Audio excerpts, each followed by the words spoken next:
Hello மக்களே, நான் தான் உங்கள் ராகுல். ஓகே, நம்ம இன்றைக்கி இப்போ என்ன பார்க்க போகிறோம்னா ஹிஸ்ட்ரியோட செகண்ட் பார்ட் தான் பார்க்க போகிறோம். ஆல்ரெடி ஹிஸ்ட்ரியோட ஃபஸ்ட் பார்ட் முடிஞ்சிருச்சு. இன்றைக்கி நான் வீட்டில் இல்லை, ஸோ கிளாஸ் கொஞ்சம் ஃபாஸ்ட்டாக முடிச்சிருவேன். அட் த சேம் டைம் என்கிட்ட சார்ஜரும் இல்லை. ஓகே, சீக்கிரமாக வீடியோ முடிச்சிடலாம். ஓகே மக்களே, நம்ம எது வரைக்கும் ஹிஸ்ட்ரி முடித்தோம் அப்படின்னா சூரத் ஸ்பிளிட் வரைக்கும் ஹிஸ்ட்ரி முடித்தோம். அதுக்கப்புறமா அங்கேருந்து கண்டினியூ ஆகுறது என்னென்னா ஹோம் ரூல் மூவ்மெண்ட் யார் ஆரம்பிச்சிருப்பான்னா உங்களுக்கு ஆனி பெசன்ட் இருந்தவங்க ஹோம் ரூல் மூவ்மெண்ட்டை ஸ்டார்ட் பண்ணியிருப்பாங்க. ஓகேங்களா, ஆனி பெசன்ட்டு அயர்லாண்ட் லேடி, அவங்க ஹோம் ரூல் மூவ்மெண்ட்டை ஆரம்பிச்சிருப்பாங்க. ஹோம் ரூல் மூவ்மெண்ட் என்னன்னா செல்ஃப் கவர்மெண்ட்டு ஆனால் பிரிட்டிஷ் கீழே இருப்போம். பிரிட்டிஷ் எம்பையர் கீழே நம்ம இருப்போம். அவங்களுக்கு கீழே நம்ம தனியாக சுயாட்சி பண்ணிப்போம். அதுதான் ஹோம் ரூல் மூவ்மெண்ட்டாக ஸ்டார்ட் பண்ணாங்க. ஆனி பெசன்ட்டும் திலகரும் சேர்ந்து இந்த ஆரம்பிச்சிருப்பாங்க. ஆனி பெசன்ட் மெட்ராஸில் பண்ணியிருப்பாங்க. திலகர் ஒரு 6 இடத்துல முக்கியமான இடம்னா பாம்பே, மகாராஷ்டிராவில் பண்ணியிருப்பாங்க. அதே மாதிரி ஆனி பெசன்ட் எழுதின ஒரு நியூஸ் பேப்பர், அவங்க ரிலீஸ் பண்ண நியூஸ் பேப்பர் என்னென்னா நியூ இந்தியா. கேட்கலாம், நியூ இந்தியா யாரால் ரிலீஸ் பண்ணப்பட்டதுன்னா ரிலீஸ்னு கேட்டாங்கன்னா ஆனி பெசன்ட். அதே மாதிரி மராத்தா கேசரின்னு சொல்லிட்டு 2 பேப்பரு யார் ரிலீஸ் பண்ணா அப்படின்னா பாலகங்காதர திலக்னு ரிலீஸ் பண்ணார். அதுக்கடுத்தது லக்னோ பேக்ட்.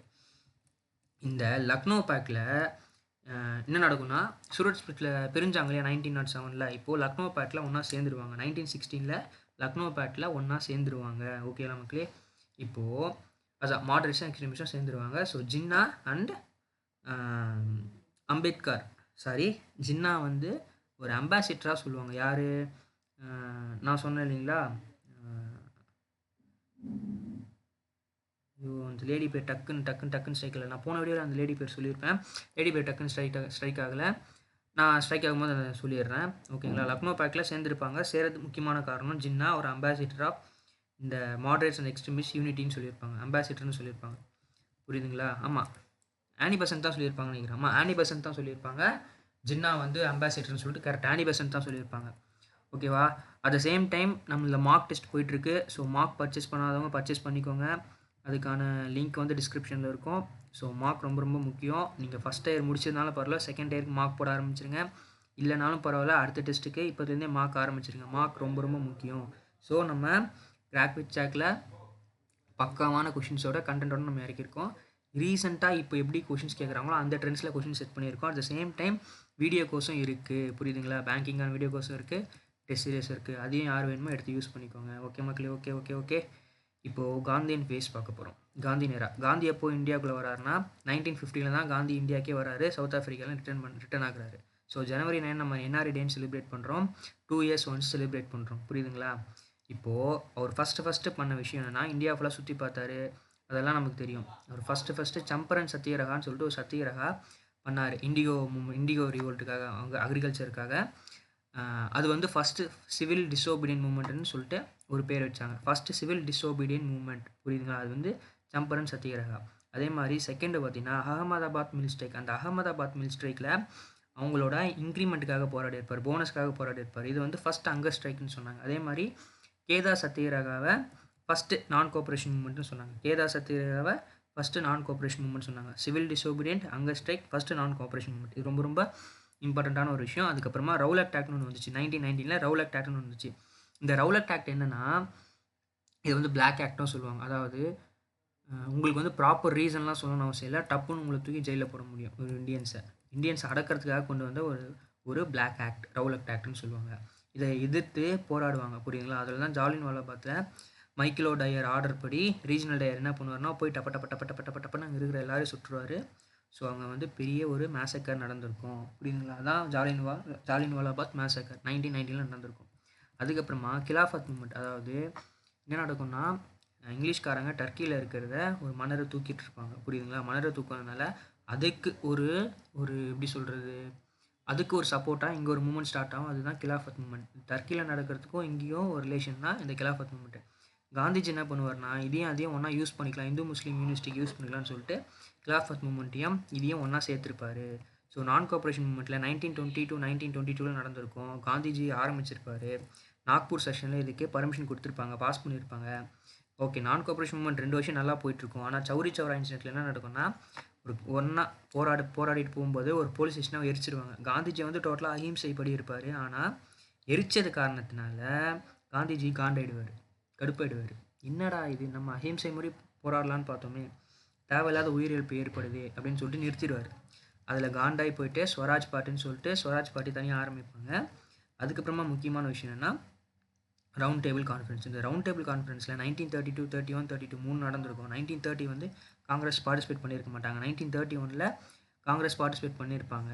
1930 காங்கிரஸ் பார்ட்டிசிபேட் பண்ணியிருப்பாங்க. இந்த 1932 தான் பார்த்தீங்கன்னா பூனா ஒப்பந்தம், பூனா பேக்ட்னு சொல்லுவாங்க. என்னென்னா காந்திக்கும் அம்பேத்கருக்கும் நடந்திருக்கும். அம்பேத்கர் வந்து என்ன கேட்பாருன்னா, தனியாக ஒரு இடமே கேட்பாரு இந்த ஒதுக்கப்பட்ட மக்களுக்கு. அது தேவையில்லைன்னு சொல்லிட்டு இந்த ரிசர்வேஷன் முறையை காந்திஜி கொண்டு வந்திருப்பார். ஓகேங்களா, அதுதான் ப்ரொமோட் பண்ணியிருப்பார். அதுக்கப்புறம் அம்பேத்கர் ஓகேன்னு ஒத்துக்கிட்டு ஒன்றா போயிடுவாங்க. ஏன்னா காந்திஜி வந்து உண்ணாவிரதம் இருக்கிறான்னு சொல்லிட்டு அம்பேத்கர் வந்து ஓகேன்னு சொல்லிட்டு அட்ஜஸ்ட் பண்ணி போயிடுவார். அப்புறம் சிவில் டிசோபியன் நடந்திருக்கும். அதுக்கப்புறம் சுபாஷ் சந்திர போஸ் வந்து தனியாக ஆர்மி ஆரம்பித்து நமக்கு சுதந்திரம் வாங்கி கொடுத்துருப்பாரு. புரியுதுங்களா? இவ்வளோ இன்சிடென்ட் தான் ஐஎன்எம்மில் மிச்சம் நம்ம வச்சோம். முடிஞ்சிருச்சு. கொஞ்சம் ஃபாஸ்ட்டாக சொல்லிகிட்டு இருப்பேன். இந்த வீடியோ மொத்தமாக 10 நிமிஷம் கூட வராதுன்னு நினைக்கிறேன் எனக்கு தெரிஞ்சு. இன்னும் ரொம்ப ஃபாஸ்ட்டாக சொல்லிட்டேன். ஓகே, இதில் இதெல்லாம் கொஷின் டைப் இருக்குன்னு பார்த்தீங்கன்னா, ஹோம் ரூல் மூவ்மெண்ட் வந்து செல்ஃப் கவர்மெண்ட்டா? Okay, what is home rule movement கேட்பாங்க. செல்ஃப் கவர்மெண்ட் அண்டர் பிரிட்டிஷ் எம்பரர்னு சொல்லி கீழே ஆப்ஷன் இருக்கும். அதே மாதிரி ஆனி பெசன்ட் ஆரம்பித்த newspaper New India. Bal Gangadhar Tilak ஆரம்பித்த நியூஸ் பேப்பரு மராத்தா கேசரின்னு சொல்லிட்டு. அதே மாதிரி லக்னோ பேக்ட்டு ஒன்றா சேர்ந்துருப்பாங்க. சூரத்தில் வந்து பிரிஞ்சிருப்பாங்க. லக்னோவில் ஒன்றா சேர்ந்துருப்பாங்க. 1907 பிரிஞ்சு 1960 ஒன்றா சேர்ந்துருப்பாங்க. சேர்ந்ததுக்கு காரணம் ஜின்னா. அதுக்கப்புறம் காந்தி நேரால் என்ஆர்ஏ டே எப்போனா ஜான் 9. அப்புறம் சம்பரன் சத்தியகிரக, அகமதாபாத் மில் ஸ்ட்ரைக்கு, கேதா சத்தியகிரகா. இந்த இண்டிகோவை பற்றி நம்ம ஆல்ரெடி அந்த வீடியோலேயே சொல்லியிருக்கோம். இண்டிகோ வந்து எப்படிப்பட்ட ஒரு டை பிளான்ட்டுன்னு சொல்லிட்டு, அந்த டைக்காக இந்தியன் ஃபார்மர்ஸை ரொம்ப போட்டு வாட்டி வதைச்சாங்க, லேண்டையும் கூட. அதனால் அதை எதிர்த்து போராடினாங்க. அகமதாபாத் மில் ஸ்ட்ரைக்கும் அதுதான், ஃபேக்ட்ரி ஒர்க்கர்ஸ்க்காக போராடினது அகமதாபாத் மில் ஸ்ட்ரைக்கு. அது வந்து அங்கே ஸ்ட்ரைக்குன்னு சொல்லுவோம். கேதா சத்தியகிரகா ஃபஸ்ட்டு நான் கோஆப்ரேஷன் மூவ்மெண்ட்னு சொல்லுவோம். அப்புறம் பிளாக் ஆக்ட்டு, ஜாலியன் வாலாபாத்து, கிலாஃபத் மூவ்மெண்ட்டு, நான் கோஆப்ரேஷன் மூவ்மெண்ட்டு, நாக்பூர் செக்ஷனில். இதுவும் முக்கியம். நாக்பூர் செக்ஷனில் பாஸ் ஆகிருக்கு. இதுவும் ரொம்ப முக்கியமான ஒரு விஷயம். நாக்பூர் செக்ஷனில் பாஸ் ஆகிருக்கு. இதுவும் ரொம்ப இம்பார்ட்டண்ட்டான ஒரு விஷயம். கொஞ்சம் கிரிக்கிட்டேன், பரவாயில்ல, அட்ஜஸ்ட் பண்ணிக்கோங்க. அப்புறம் சௌரி சௌரா இன்சிடெண்ட்டு. சௌரி சௌரா இன்சிடெண்ட்டாக என்னென்னு கேட்பாங்க. Police station. அதுக்கப்புறம் ரவுண்ட் டேபிள் கான்ஃபரன்ஸு 30, 31, 32. இது ரொம்ப முக்கியம். இது எதுக்காக போட்டிருப்பாங்கன்னா, இந்தியன்ஸை கூப்பிட்டு பேச்சுவார்த்தை நடத்தலாம்னு சொல்லிட்டு ஒரு கான்ஃபரன்ஸ் மாதிரி போட்டிருப்பாங்க. அதில் ஃபஸ்ட்டு காங்கிரஸ் பார்ட்டிசிபேட் பண்ண மாட்டாங்க, ரொம்ப முக்கியம். அப்புறம் ரெண்டுத்துலேயும் பார்ட்டிசிபேட் பண்ணுவாங்க. அப்புறமா தான் சிவில் டிசோபியன் மூவ்மெண்ட்டு. அப்புறமா தான் சுபாஷ் சந்திர போஸ் போயிட்டு ஒரு ஆர்மி ஆரம்பிச்சிருப்பார். அந்த ஆர்மிக்கு தமிழ்நாட்டிலேருந்து நிறைய பங்களிப்பு கொடுத்தாங்க. அதாவது முக்கியமாக பங்களிப்பு கொடுத்தவர் வந்து பார்த்திங்கன்னா தேவர் இங்கேருந்து ஆள் நிறைய பேர் அமிச்சார். தேவர் அப்படின்னு சொல்லுவாங்க அவரை. ஒரு ரொம்ப முக்கியமான ஒரு பர்சன். ஓகே மக்களே, மறுபடியும் சொல்கிறேன், மார்க் போயிட்டுருக்கு. மார்க் ரொம்ப முக்கியம். பர்ச்சேஸ் பண்ணாதவங்க வந்து பர்ச்சேஸ் பண்ணிக்கோங்க. டிஸ்கிரிப்ஷனில் லிங்க் இருக்குது. At the same time video கோர்சஸும் அவைலபிளாக இருக்குது. ரீசனிங், மேக்ஸ், இங்கிலீஷ் 3 பக்காவான கண்டென்ட்டோட வீடியோ கோர்ஸ் அவைலபிளாக இருக்குது. வாங்கிக்கோங்க, பர்ச்சேஸ் பண்ணிக்கோங்க. At the same time mark ரொம்ப ரொம்ப ரொம்ப ரொம்ப முக்கியம். வீடியோ மார்க் மட்டுமே பார்த்துட்டு போனால் கூட நீங்கள் கிளியர் பண்ணுறதுக்கு வாய்ப்புகள் இருக்குது. நான் மறுபடியும் சொல்கிறேன்.